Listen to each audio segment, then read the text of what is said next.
J'ai vu, de mes yeux vus, l'esprit administratif se développer autour de moi au fil des années. Non seulement dans les métiers dits sérieux, dans mon métier d'ingénieur ou dans l'administration elle-même, mais dans les métiers dits bohèmes, comme les métiers de la chanson, ou plus profond encore dans la vie privée de chaque groupe, de chaque famille et même de chaque individu. À tel point que j'écrivais sur une de mes fiches à murales dès 1970, ce qui me semblait être devenu le sommet de l'aberration. Chaque individu est devenu une administration. Est-ce le, est-ce le développement de la France en expansion des années 60 avec la pseudo-organisation de tout, y compris les vacances, les loisirs, la jeunesse, la vieillesse, le risque, le bonheur? Est-ce l'installation du marché commun ou plus encore du grand marché mondial qui est devenu notre terre? Est-ce le poids aggravé des deux grandes administrations du monde, ô combien différentes en apparence, mais en fin de compte semblables, l'administration soviétique et l'administration américaine? Est-ce en France le fait que l'État donne l'exemple, avec notamment la création de l'École nationale d'administration, l'ENA, donne l'exemple, ouais, si on veut. L'État, on fait un petit coucou au ministre de l'Intérieur qui vient de purger sa troisième condamnation et qui a une quatrième sous le feu avec les fonds libyens. L'État est devenu le modèle de tous. L'exemple qu'il nous donne est souvent malsain alors que tout le monde, même des anarchistes patentés, en sont devenus les imitateurs involontaires. Chaque Français, petit à petit, s'est modelé selon les systèmes établis par ses administrations d'État du monde ou de la France.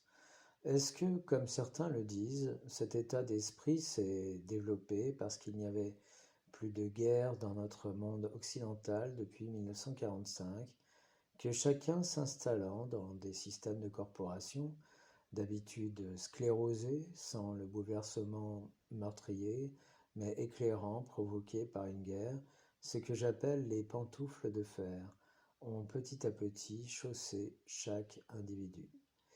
Certainement tout cela en même temps, et bien autre chose encore.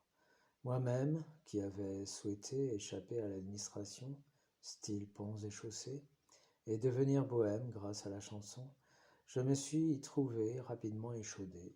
Loin de vivre une vie sans frein, je me suis vu contraint d'organiser de plus en plus de choses dans mon métier et d'installer moi-même une bureaucratie dont, par la suite, j'ai tenté tous efforts pour me libérer, en vain.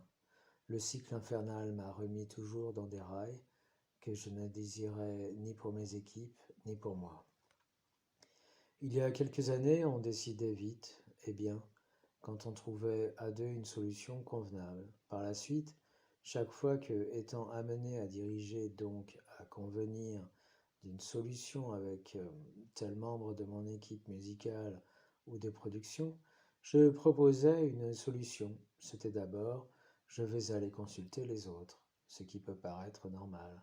Mais les autres, donnant tous des avis différents et voulant se reconsulter sans cesse, puisque chacun avait ses propres nécessités, sans compter celles des familles. J'étais toujours obligé de prendre la décision finale malgré les avis contradictoires de tous. Sinon, rien n'aurait eu lieu, ni pour le bien d'un seul, ni pour le bien de tous, tournant en rond. Tout cela qui va mal pourrait se comprendre lorsqu'il s'agit d'un travail en équipe.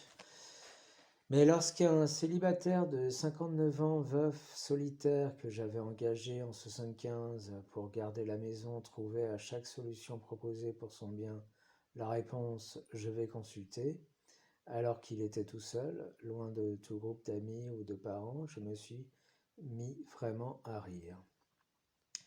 À force de consulter et de retarder toute décision, quand enfin le oui arrive à une solution proposée, il est trop tard, les circonstances ont changé, il faut certainement prendre une autre décision, tout aussi retardée par une nouvelle consultation. Chaque résolution est bonne à un moment donné, mais n'est pas bonne quelques heures, jours ou semaines après. Et cela, l'esprit administratif ne le saisit pas. Or, nous vivons un monde en tourbillon où sans cesse tous les mois, toutes les semaines, tous les jours, à chaque heure, à chaque minute ou seconde, un parti doit être pris à propos de l'essentiel, de l'essentiel, sur ce qu'il y a lieu de faire, non, sinon la situation bouge. Le même bon choix peut conduire à la catastrophe. Il faut en changer. Dans son arrogance, l'esprit administratif croit régner sur les pyramides éternelles des 40 siècles qui nous regardent selon des systèmes immuables et veut se donner le temps d'examiner profondément chaque question. Or, il y a toujours un enfant à sauver et le temps manque. Que soient bénis les chirurgiens, les accoucheurs, les dépanneurs, surtout quand ils n'arrivent pas en retard, ce sont des sauveurs de vie. En fait, les administratifs n'aiment pas la vie, cette vie multiforme, changeante, vivante, dévorante, palpitante. Ils veulent disséquer tout projet humain tranquillement, reconsulter, refaire des rapports, les modifier en cours de route. Pendant ce temps, la vie est arrêtée. À la limite, je dirais même que les administratifs n'aiment que les projets morts. C'est alors qu'ils peuvent déployer toute leur énergie et leur intelligence à les disséquer. On dissèque plus facilement un cadavre qu'un être vivant qui bouge. Les administratifs sont admirables pour justifier qu'une chose n'avance pas et pour expliquer pourquoi et comment une chose n'a pas marché. Leur esprit n'est pas fait pour faire marcher les choses. D'ailleurs, le rôle de l'administration n'est pas de créer, mais de durer, de se perpétuer. Un maillon quelconque de la chaîne se targuant de pouvoir remplacer un autre, absent ou déficient, et tout traîne. Quiconque de l'extérieur comme du cœur de l'administration s'oppose au tissu conjonctif général est broyé, digéré, mis au pas ou éliminé. Il faut ôter de la tête des gens une fiction qui par dérapages successifs s'est installée. Le boulot d'une administration n'est pas d'entreprendre ni d'organiser, il est d'administrer et de répartir équitablement. Pour ce faire, l'administration, répartir équitablement, ça reste à voir. Pour ce faire, l'administration doit vérifier sans cesse l'honnêteté de tout le monde, y compris de ses propres agents. C'est pourquoi elle multiplie les labyrinthes, les goulets d'étranglement, les parcours du combattant, les guichets, les octrois, lesquels ponctionnent les gens au passage et l'alimentent sans cesse. Et pour mieux travailler et se perfectionner, son objectif suprême est de durer dans ces alvéoles, comme un tissu conjonctif peut survivre longtemps dans un bocal.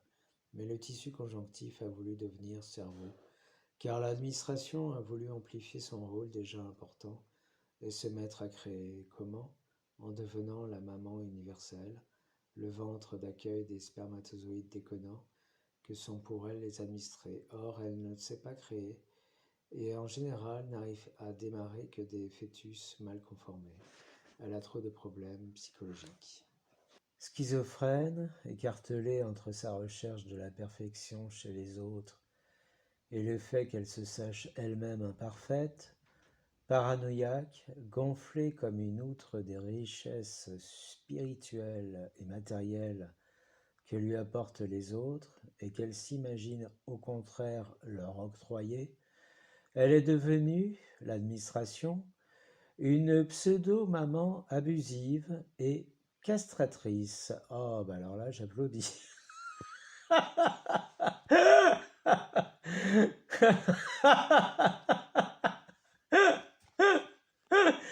Eh oui, c'est tout l'administration, ça. Et rien n'y fait. Elle perpétue sa malédiction à l'antique de génération en génération, quels que soient les efforts de beaucoup de ses propres éléments. Et elle, c'est au pluriel, bien sûr, ces éléments, qu'elle finit immanquablement par digérer. Tout effort pour simplifier la bureaucratie en crée une nouvelle qui se superpose à l'ancienne, laquelle continue, et la pseudo-maman devient énorme. Elle devient hyper obèse.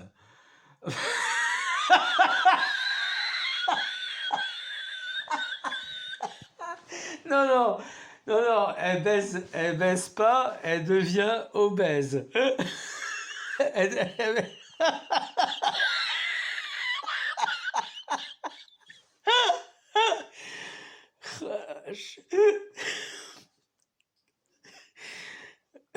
à l'apparence des reines-mères, des abeilles ou des fourmis. Or, l'humanité ne veut pas être une ruche d'abeilles ou un nid de fourmis se développant indéfiniment sur le même modèle de siècle en siècle, même pour le bonheur immuable et stéréotypé d'individus parfaits. Mais oui, mon Dieu, comme ils sont tous parfaits.